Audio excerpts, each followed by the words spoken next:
এটা আল্লাহ নবী জানতেন না যে কোন তারিখে রিপোর্ট পেশ করা হয়, কিন্তু ভারত, বাংলাদেশ, পাকিস্তান আর বিভিন্ন ওলামায়ে কেরাম, বিভিন্ন দেশের ওলামায়ে কেরাম জেনে নিল যে সেটা 15 তারিখ, সেটা 15 সাবান।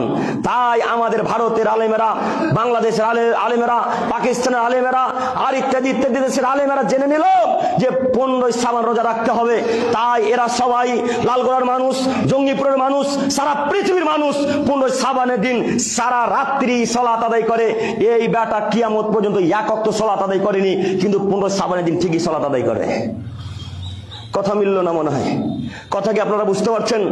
আল্লাহ নবী বুঝতে পারলেন না যে সেটাকে 15 তারিখ না 16 তারিখ না 17 তারিখ না 10 তারিখ না 12 তারিখ, এটা আল্লাহ নবীর জানা ছিল না।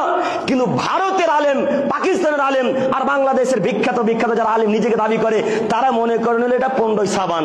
ও হুজুর একটু পড়েন, আপনাকে এই জন্য রমজান মাসে কোন একদিন আলোচনাতে বলেছিলাম, এই 3 নম্বর শ্রেণীর হুজুরদের ধর্ম চলবে না, এই 3 টাকার মৌলবীদের ধর্ম চলবে না, এই 3 নম্বর শ্রেণীর হুজুরদের ধর্ম চলবে না।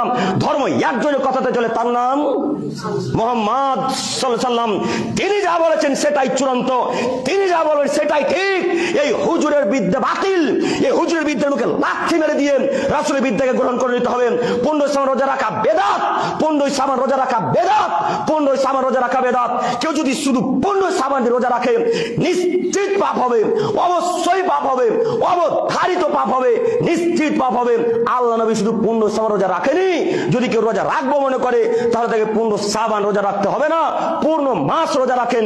1 থেকে 20 তারিখ পর্যন্ত, বা 1 থেকে 17 তারিখ পর্যন্ত, বা 10 থেকে 20 তারিখ পর্যন্ত, বা 10 থেকে 25 তারিখ পর্যন্ত একের পর এক সিয়াম রেখে যান। আপনাকে আমি বারবার অনুরোধ করে যাচ্ছি, প্রত্যেকটা আলেমের বক্তব্য শুনবেন না, প্রত্যেকটা বক্তার বক্তব্য শুনবেন না। যারা কোরআন এবং হাদিস দিয়ে বক্তব্য দেয়, যারা কোরআন এবং হাদিস দিয়ে কথা বলে, তাদের কথা মান্যতা দেন। আপনার 3 নম্বর শ্রেণীর হুজুর ধর্ম বুঝে না, তাই তো বলে দিল 15 সাবান রাত্রিতে সারা পৃথিবীর মানুষকে সালাত আদায় করতে হবে। আর সবাই সেই দিন নামাজ টামাজ পড়ে আতর সেন্ট মেখে মায়ের কবর জিয়ারত করতে গোরস্থান চলে গেল আর মোমবাতি জ্বালিয়ে দিল। এটাই নাকি ধর্ম? এদেরকে যদি শিক্ষিত বলেন, তাহলে ধান গোড়াতে কাপ পুরুষ অশিক্ষিতকে? কে অশিক্ষিত? এদেরকে আমরা শিক্ষিত বলি না। ও হুজুর, আপনাকে অনুরোধ করে যাচ্ছি, নীতি পরিবর্তন করেন। ও 3 নম্বর শ্রেণীর 3 টাকার হুজুর, আপনাকে অনুরোধ করে যাচ্ছি, কথা যদি দম থাকে, অন্তর যদি, বুকে যদি ক্ষমতা থাকে, আমার কথাকে এদিক ওদিক করে দেখেন। আপনাকে আমি অনুরোধ করে বলে যাচ্ছি, নীতি পরিবর্তন করেন।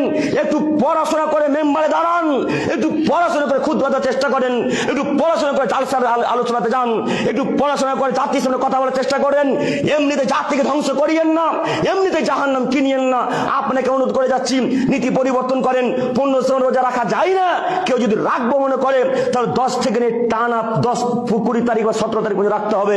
শুধু 15 সাবান আজকে থেকে দান করা মানুষ আমরা রোজার রাখবো না ইনশাল্লাহ, ইনশাল্লাহ। সম্মানিত হুজুর সাহেব, আপনাকে আমি সম্মান করি, আপনাকে আমি আমার অন্তরস্থল থেকে ভালোবাসি। তার অর্থ এই নয় যে আপনি যদি বেদাত করেন সেটাকেও মেনে নেব, তাই না?